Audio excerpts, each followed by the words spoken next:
Welcome to the Food Professor Podcast, episode 37. I'm Michael LeBlanc. And I'm Sylvain Charlebois. Sylvain, we got a great episode coming up. We've got, of course, our Trying Stuff segment. This segment, we've got Sprague Soups from Canadian Soup. What a great...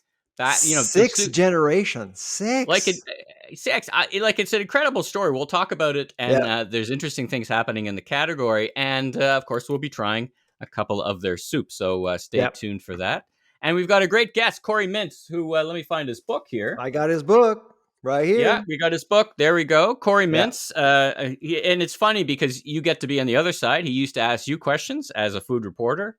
And now we get to ask him questions about this great book. I've had the chance to go through it. The Next Supper, The End of Restaurants as We Knew Them, and What Comes Next. So, so much information in there. I was overwhelmed. And I'll mention this to Cory, but he starts the book and it's a very familiar story for me. He talks about having a meeting arranged with a restaurateur, and then it all gets canceled on March 16th. I had a podcast interview scheduled with the same restaurant entrepreneur the same day. Kidding? Because it was all coming out of the Restaurants Canada trade show, right? So of course, PR folks had lined up a bunch of interviews, and they all collapsed. Yeah. So like the first page of the book, I'm like, oh my God, you and I were on, very similar paths. She was going to be on our podcast, actually. So and some of I have to say, some of the language, like I've spoken to Cory before, but some of the language is pretty, it's consistent with what you could hear in a kitchen of a restaurant. I'll put it that way. Listen, I got a bunch of questions for him, but we'll get to that. But for now, let's jump into the news. So first of all, let's talk about research from the lab. You're talking about salmon. Yep. I love salmon, and the industry loves salmon because it's one of the proteins that is a perfect breakfast, lunch, and dinner protein. Like it's absolutely such an interesting thing. You mentioned on I forget which podcast it was. Oh, when you were on Remarkable Retail with Dave Marcotte, you said, it's a bit weird. We feed salmon chicken. And so, when I looked through your research, a lot of people are confused about salmon. But what did you learn from the research? Because it was asking consumers about their understanding of salmon. And why don't we talk about that and what you discovered in the research? Well, data is showing that wild is still it. I think everyone actually appreciates wild, but the reality when you walk into a grocery store, most of the time, 90% of the time, you're going to be offered farm salmon. That's basically it. So we wanted to dig deeper into how much people know about aquaculture and farm salmon. And by the way, Michael, the reason why we released the study now, it's because 2022 is the International Year of Aquaculture and Artisan Fisheries. So basically a couple of months ahead of that year, we thought of actually starting a conversation about salmon, and our results have been published in different newspapers, which is great. But the point is that people are mystified. I mean, they don't necessarily understand aquaculture all that well.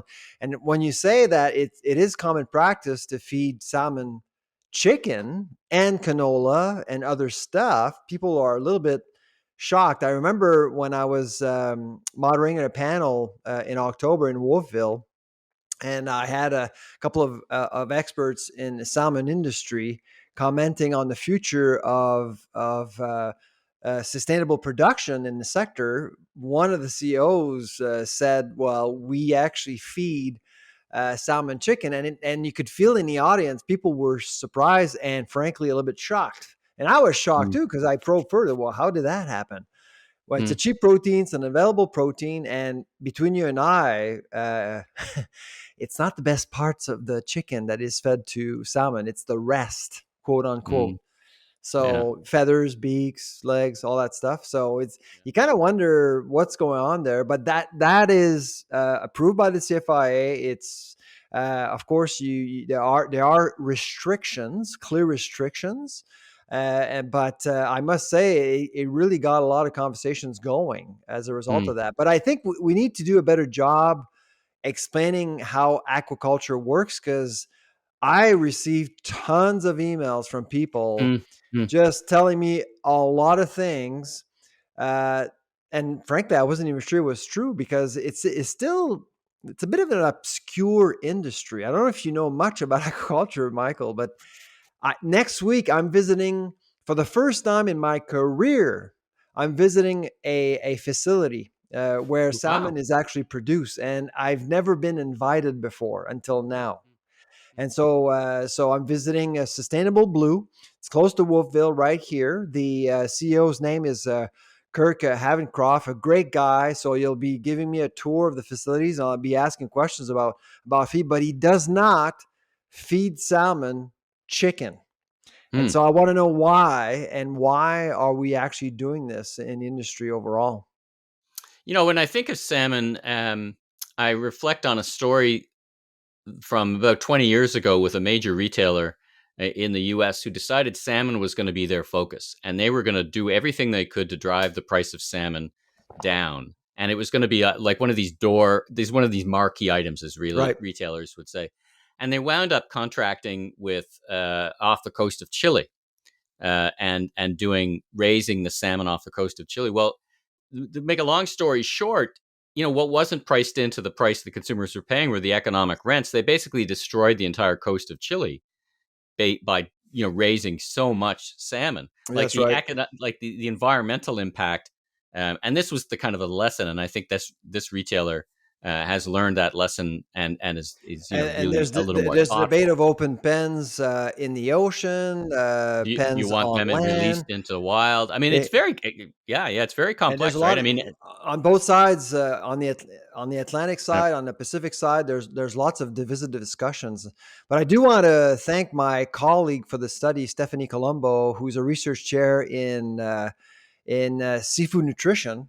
She's amazing, and she's very knowledgeable, really, and she knows this stuff. And probably will invite her on our podcast at some point in the new year. But she really just unpacked the whole issue of aquaculture, all the myths Mm. related to aquaculture. And certainly, if anyone wants more information about salmon production, I would contact Stephanie Colombo at the Faculty of Agriculture at Dal. She's just amazing, and the work that she's doing with her team is really influencing practices in the industry. Well, I look forward to learning more about it. And am I correct in saying that there's a an opportunity, not an opportunity, but in Canada, genetically modified salmon is a thing? I Yeah, it seem is to a thing. recall. Yeah, I seem to recall CFIA approving it in Canada, though. I a think you and while I talked back. about, Yeah, it's been more but than it's two not in, years. but it's not in distribution. Like, what to catch It us up is in on? distribution actually, but it's not labeled, so you wouldn't know. Now, grocers have actually banned this product, but it's actually in distribution. Processors are probably using it as we speak. They've been using it for a while. So if you like salmon pate or salmon anything, you may have actually eaten genetically modified Oh, salmon already without knowing.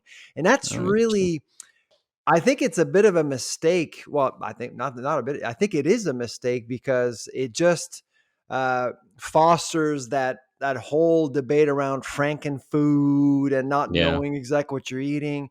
I've always encouraged the technology industry, and in this case, salmon industry, to label as much as possible. Because right now, as far as I'm concerned, I think we're repeating the same mistakes over and over again and not Yeah. disclosing as much as we should. Well, as we know, and I'm just looking at the Sprague soup, right? I mean, many of these products that we've been testing for trying stuff is very Yep. clear that it's non-GMO, so it's not a new Oh, it's all issue. over. Yeah. And Yeah, it's a frankly, I new think issue. it's important for people to demystify this whole issue of Yeah, we've genetic talked about that engineering too. doesn't sound appetizing, but it's not unsafe either. I mean, that's Right. really the one thing that you want to Yeah. convey to the public. By not labeling, you are somewhat conveying to the public that there are risks, inherent risks, and Yeah. you don't want to um, to install fear, which is really regrettable. Yeah. Yeah. All right. Well, let's move on from salmon. Let's talk about Yeah. dairy. Catch us up on what's going on in dairy. Now, I saw you on social media kind of rapping on a few people's doors saying, I'd really like more information and I can't really get a call back. So, and the second thing is last week, the big announcement from our friends at Lactalis, Mark Taylor, who's been a Yeah. guest on our show. Yep. that they're going to try and get through a 15% increase to the grocers. That doesn't mean they're going to be successful, by the way. Let's talk about just catch us up I on what's think going it's on in part of dairy. their strategy, right? Mhm. It's a poking strategy, but it's kind of odd that Lactalis came up with the same number I did. I did say Yeah. 15% many times, and they came in with 15%. As you say, it doesn't necessarily mean it will happen, but pressures are there. I mean, costs are going up for Lactalis, for Saputo, for restaurant operators, for everyone, really. I mean, and depending of how they manage their costs, it either will impact prices at retail, or you may see more consolidation, or you may see more companies go south to buy dairy proteins, and it has happened before. But what's funny about the CDC, I've been in discussion with them, and I never got a reply ever until I tweeted to the Minister of Agriculture. I Very just direct. Very very, I direct. mean, listen, I'm trying to contact this Crown Corporation we have. You're responsible for this Crown Corporation. We pay their We salaries. pay we pay the salaries of 80 employees there. What's going on? And I kid you not, Michael, within hours, I started to get replies and replies from the CDC. So Somebody. since then, it's been helpful, but obviously, so I did get the names of accounting firms that are supporting the CDC, but both firms have actually said that they can't really disclose anything. Yeah, I have to talk to the CDC. So that's one thing. The other thing that's happening right now is that they are asking me to fill out a report in order to have access to that primary data. So, and I should Freedom of get. access report. Your freedom of access report, No, right? it's actually a research report. So as a Huh? researcher, you kind of explain what you want to do with the data, and then you submit it to the CDC. And so we'll see what happens. I haven't had the time, obviously, to fill out the form. It's a lengthy form, Mm. but at least there's some sign of life, which I Okay, appreciate. you Yeah. got some momentum, right? You getting some answers, like Yeah. one way, shape, or the other. I mean, I must say I appreciate that, to be honest, because without, like, not even a reply in 2.5 weeks, seriously, come on. But at least I'm getting some love, and there is a discussion going on between us and NCC. And if I tell you what, Michael, if we can get access to that primary data, this is going to be great for us, because we'll be able to really dig deep into now how things are decided. And you mm, probably saw Global News report this morning. We do know now that the Dairy Farmers of Canada were requesting a much higher increase. mm. And so we believe it's over 15% at Farmgate, Wow, not wow, wow, wow. 8.4. Can you Yeah. imagine 15? Well, Oh, it actually is a good segue to my next thought, not question. Is this back to, is Stats Canada measuring price inflation properly in the food category? Because I believe your food report for your food price index report comes out on, do I want to say December December 9th. 9th? Yep. December 9th. So we have an episode, I believe, on December 8th. So maybe you'll give us a bit of a preview, or maybe we'll talk about it in the subsequent one. Absolutely. Well, Um, we were planning to release it on December 8th, but I have a bit of a personal rule on December 8th, which is John Lennon's death. So I don't want to release. It's just one of those things, yeah, out of respect. December yeah. 1st for AIDS Day, December 8th, and December 6th for Polytechnic as well. So those are dates Well, we don't release the study for. Well, actually, now that I think of it, if I look at my calendar, we record on the 8th and release on the 9th. So I think it'll all come together. So Yeah, absolutely. You'll we'll, get a we'll, copy we'll ahead of time. beautiful. Yeah. We'll dive into that. Now, I want to get to our trying stuff segment. But one thing before we get to trying stuff, what's going on in PEI with their potatoes? Like, I'm reading Oh my God. some potato fungus issues. Something. What's going on? I'll tell you. I mean, I feel for our potato farmers in PEI. I think so. Two farms are affected by a wart, which is it's been around for 20 years on the island, and they've been very careful. The science was actually taking care of of both situations, to be honest. But politics are now involved, Hmm. and so the federal minister, Madame Bibeau, felt it was in the best interest of the country to basically issue a ban on one province, which is PEI, to save everyone else. So it's not being accepted quite lightly on the island, to be honest. And Mike, so Can imagine. regardless of who's right and who's wrong, okay, my concern is the reputation of the island itself, the food island of Canada. I actually think that this could be damaging for Prince Edward Island's reputation when it comes to potato growing, potato production. That's my biggest concern right now, and I'm hoping that the federal minister is doing everything she can to make sure that the ban actually is lifted. Those two farms, I mean, they've been working on this since November 2nd. They could have isolated the two farms. No, none of these potatoes would have left the island, regardless. Yeah. It is an island after all. But apparently, according to the minister, it wasn't enough.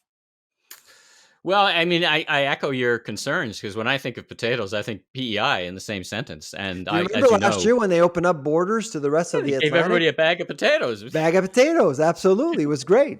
No, listen. As you know, I'm a big fan of potatoes in many of their wonderful forms, including raw. By the way, I eat raw potatoes. Do you eat raw? Well, I'm a big fan of potatoes because of poutine.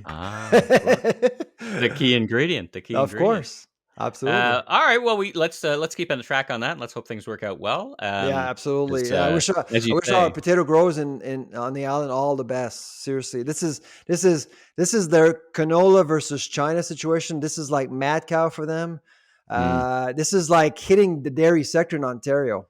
This is a big deal for Islanders. Okay. Well, we wish them well. All right. Well, let's. I'm going to pause the camera. And then let's go get our soups, because I've started to prepare. I've done something special with one of them. You always have surprises. I always have a surprise. Damn you! Hopefully my doggo hasn't eaten it, so that would be a second surprise. But let me pause the camera here, and let's go get our soups. Okay. All right. Well, welcome to another edition of Trying Stuff, where Sylvain and I, under no obligation, brands are sending us stuff. It's not a sponsored part of the episode. It's just us, having lunch together. Exactly, yeah. and B, we get to discover new products and hopefully maybe give them a little bit of sunlight in the industry. That's also our objective as well. Our Trying Stuff segment, Michael, is like having a date, you and I, but someone else pays the bill. Yeah, exactly. Well, and thanks to all the brands who've sent product in. And if anyone would like to send us more, please do. And we basically, we've got a bunch of them, and we try them in the order we get them, just to be fair. So we've got a bunch of stuff. So today we are talking about soup, Canadian soup, Sprague soup. Check that out. Very generous. We've got all kinds. You've got those two. Yep. I got a bisque, simple bisque, tomato bisque with roasted red peppers and cream. And also, I'll be trying the organic soup, Tuscany style minestrone. What about you? I will be trying the triple bean chili. Love chili. And the Simply Green, which is broccoli with cream coconut and curry. And then the other that arrived from Rick Sprague is coconut curry sweet potato. Yes. And organic lentil. I'm not a big soup guy. I got to admit, I don't eat a lot of soup. I make a powerhouse French onion soup. I used to eat soups. I eat less of them now. Bit of a preview to the review. These are amazing. And what a backstory. Let's talk about the product. Let's look at the packaging. Here's right off the top. I love it. Pull tabs on the soup. That is just lovely. Lovely. Very simple. Yeah. I love that because I'm essentially lazy. And the packaging's fantastic. It's very interesting. But the backstory to this soup, I didn't really have any idea. It goes back to 1925. Yeah. And it is currently run and operated by Rick Sprague, who's the latest member of the family. It's made in Belleville, Ontario. So Prince Edward County. Yeah. It's one of I think it's one of the only soups I've made driven by in. their plants, but I've never actually visited, unfortunately. Well, we'll have to rectify that because there's not a lot of these plants left in Canada, right? I mean, I know. soup I know. made in Canada, it's very unique, and it's what I was reading the backstory, and what they've done is focus on organics and whole. Like they said, well, listen, rightly so, we're not going to compete Oh, against yeah. the Campbells of the world. We'll let them do what they do, but they really, really focused on ingredients. So I mean, again, it's not uncommon for us, USDA organic and just a Yeah. bunch of labels, kosher and So and it's ready to made in Canada. serve. And the one thing I've noticed is all of the cans we receive are plant based. And they're Yes. very proud of that. And they're very proud of the fact that they use Saskatchewan grown lentils and pulses, which is really awesome. So it's truly Canadian. I mean, it's a Belleville based on a company, but it embraces Canada's commodities overall. Boy, and that's so hard to find. I like oat milk with my coffee in the morning. I don't drink it on its own, but I like it. And I was looking at the packaging. I won't say who it was, and it says finished or something produced in Canada. I'm like, what does that mean? Like, where are these oats coming from? Don't we make oats That's here? right. So clearly, if you're saying finished in Canada, it means it started somewhere else. It's hard to figure out sometimes where the product's coming from, right? Like I think Exactly. which back to our earlier episode, your earlier conversation, very different context, but tell me where the stuff's coming from. Give me a Give me chance as the a consumer story. to make a Yeah. decision. Like, let me make the Yeah. decision. All right, so let's try. I'm So going to can we try. eat now? Yeah, let's try. I'm Can you going to shut try up this. now? Can I? Yeah, what are we doing on this podcast? All right, so Yeah. there is. I'm holding up to the camera. So for all the folks listening, we have a YouTube channel. Check it out. I'm trying the Simply Green soup with broccoli cream. My Let's give bowl this is a try. too big, so I don't want to bring it up, but I'm going to try the minestrone, Tuscany Hmm. style minestrone soup first.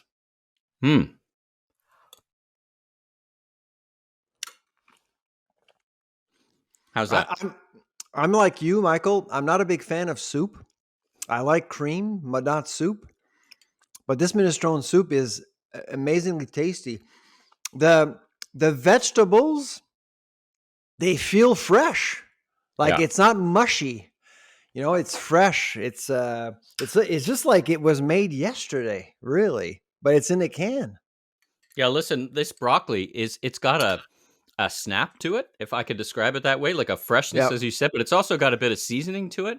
Like I've had Yeah. broccoli soups before because I like broccoli soup is one of the few I like, but it's easy to wreck it, and like Yeah. because broccoli, is not everybody's thing. But this with the what has it got? It's got coconut and creamed coconut and curry. The curry just pops enough as there's a little hint of spice on your tongue. Love it. Did you see on their package, Michael? It says it makes your spoon smile. Yeah, I love that.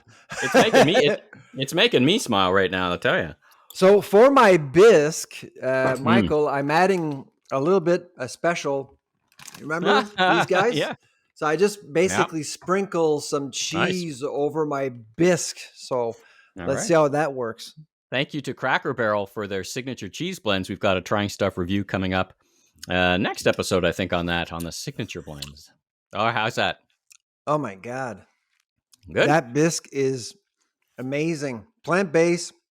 So roasted red peppers and cream. The red peppers just pops in your mouth. It's just great. And I'll be honest with you, that added cheese really is a good addition. Yeah. What about you? Well, I took their triple bean chili, and here it is. There's the triple bean chili, and I took it over the top. I popped in because I've been saying I love eggs, so I popped in Lovely. mixed in a couple of eggs. And even though we do have a lot of plant-based eggs that we review on this segment, as it happens, I love eggs. So let me just give this a try. Bit of a mix. So these are real eggs, right? Real eggs. Real eggs and real chickens. Yeah. Real Burnbrae eggs. So what's the score? Oh, they're fantastic. This is just so fantastic. I mean, good. they just go with this chili. And again, the chili it pops with flavor. It's fresh. I love a good chili. Yeah. The egg adds just an extra kind of top spin to it. It wouldn't be my first reaction. It wouldn't be my first. It wouldn't be the first thing I would do with the chili, but it's a good idea, a great idea. Yeah. Yeah. But that bisque, I think I've fallen in love with that bisque. To be honest, it's just when I think Hmm. of bisque, I think of lobster bisque, Hmm. something fancy, red peppers. I would that excite you? But really, super tasty, great stuff. Hmm. Gluten free, plant based, all this stuff, very natural. Yeah. But I must say that minestrone soup, I got to go back. I mean, it's unfortunate. I can't really. Let me see here. I don't know if you can see this. Yeah, I get a glimpse of it. Yeah, I can see it. So these Yeah. chunks are real, and Hmm. it just feels like it was canned yesterday. I'll be honest with you. It's just really tasty. I'm just looking at Rick's background. He's Grant's great grandson, fourth generation president, and he steered the business into these natural foods. So listen, congratulations to Sprague. Yeah. Bravo. These are fantastic soups. Yeah. Run, don't walk, and get them off. Visit their site. And by the way, go into About Us because they've got a little bit of About Us. But then when you go into the backstory of the full story, it's like 10 pages. It's a Yeah. fantastic, basically the history of Canada summed up in this food. So congratulations. Their strategy is pretty simple, Michael. They're trying to make a boring category exciting again. That's Yeah. basically what they're trying to do, and I can see their point when I taste their products. To be honest, I mean, it's just because when you go to the soup aisle, it really it's all familiar. I mean, it's gotten familiar, Yeah. too It, familiar. But it, now with the packaging, with yeah, it's great. different flavors, yeah. And it did get a bit of a tailwind, like many categories, like frozen that we talked about. Canned Now, soups got a bit of a tailwind. And I think it's the opportunity to say this soup is different. So anyway, great industry story, great Canadian story, yep, um, and a great story in general, and great food. So congratulations yes. to Sprague. All right, let's jump in now to our great interview with Cory Mintz. So you know him, as I said, he's interviewed you. This is our chance to interview him, and he talks about in his book many of the themes that we've talked about We're over the gonna past. grill him. All right, let's get to that. Okay. All right, great interview with Cory. Mm. A lot of the things we've been talking about. I mean, we should probably get Restaurants Canada back on to say, give us a status of what's happening and Oh, what's the absolutely. future. I Yeah. remember, we've interviewed chefs. I'd love to get more. Now that the industry's going again, I'd love to get more restaurateurs back on and start. I mean, for a while there was nothing to It's a talk about. good idea. Yeah, absolutely. Let's see if this, as you and I said, and as Cory basically says, if you're not going to change the industry now, when are you going to change it? Like, now is the time. Exactly. Last couple of quick things. So I noted that India, and we talked about this briefly, has reversed their thing with their farmers. So they've kind of gone back in terms of their sourcing. Yeah. So that, I mean, there was mass demonstrations around the world. Any Around the comments on world. that? Around the Yeah, no, world. absolutely. I mean, it's an important issue for sure in India. I was a bit surprised that this movement really became global. Hmm. Typically, when you're seeing a situation like that, it's pretty much domestic. But there's something going on here. People are consuming a lot of information from abroad. The pandemic has gotten people to compare notes with other nations, I guess. And my guess is that we're starting to look more at what goes on elsewhere. And media picked up on what's going on in India. It is about food, it's about farmers. People care about farmers, of course. And I think that's probably why the story got some traction. Mm. And frankly, some really strong political spin, which is why the Yeah. government had to back down. That would be my theory. What about yours? Well, I mean, India has a large diaspora across the world. I mean, there's hundreds of thousands of people from Indian descent, Yep. and so it's not a few folks getting around a table at a pub to decide an issue. It was thousands of people down a main street. So I'm like, what are they? My reaction was, what's the problem? What are they what are they protesting? Exactly. I went and learned more, as you said, right? It's like, what's going on in India? And I said, oh, that's interesting. And I don't have the perspective, but I learned a bit more, exactly as you said. So I think, it's a global movement. And of course there is a lot of, amazing Indian diaspora, both here in Canada and around the world. So that Very those two effective. things Yeah. come together. Let's talk last but certainly not least, sympathies and all good support out to our friends in BC from Oh my the goodness. environmental catastrophe. Now, let's Oh, focus in on farmers. And I had a yep. couple of questions right off the top, and you spent lots of time in Saskatchewan. How important is the rail to the food industry and farmers? It's pretty important. I mean, it's like when you take something away, you realize real quick how important it is, right? Oh, absolutely. Yeah. So I'll have an op-ed in the Globe. I think it's going to come out tomorrow or Friday about this, about our supply chain's resiliency westward. Mm, About 70 years ago, the entire world was focused on Europe. We had a global, a Europe-centric global economy. So the St. Lawrence Seaway really served our economy quite well because Europe was right there. I mean, it yeah, helped Ontario, it helped Quebec, us here in the Atlantic. But now things have shifted in Asia. I mean, Asia is really the economy, the growing economy around the world. And that's why, I mean, when you think about ports, Vancouver is number one in the country, and Prince Rupert is number three after Montreal. yeah, It's even busier than Halifax right here. So when you put things into perspective, those corridors towards Prince Rupert and Vancouver are now more critical than ever. The Port of Vancouver actually sees for well over $12 billion worth of agri-food commodities a year. That's $35 million a day. That's a wow. lot of food in and out, going In and in out, and yeah, out. because it's Yeah. going both ways, right? Yeah, it's coming So, and of going, right? course, out farmers, grains, commodities, beef, whatever, and in ingredients for processors across the country. So the entire country is affected by what has happened in BC, unfortunately. But I have to tell you, I mean, I feel for Abbotsford. I feel for the Fraser Valley. As you know, Michael, the Fraser Valley is the breadbasket Yeah, of BC. And so those images, my goodness, yeah. they Those were those heartbreaking. farmers, yeah, those farmers leading the dairy cows through the Oh, water. I mean, that's your seriously. that's got to be one of your pictures of the year. Oh, So, absolutely. And so I feel that's my biggest concern. So hopefully they'll get back into shape because I mean these operations are very intensive. You need trucks to go there every single day, or else you're wasting a lot. They've lost livestock yeah, on top of that. And I've worked on dairy farms when I was a kid, and we had names for cows. I mean, these are pets, and yeah. that's really heartbreaking to see what was going on there. Well, we send them all the best wishes we possibly Yep. can, and things look like they're starting to turn around. I mean, there's a lot of resources being put in, but more rain's coming, so it's getting into the rainy season. So Yep. anyway, well, listen, we wish all the We folks in wish BC we wish all them the best. all the best. Yeah. Absolutely.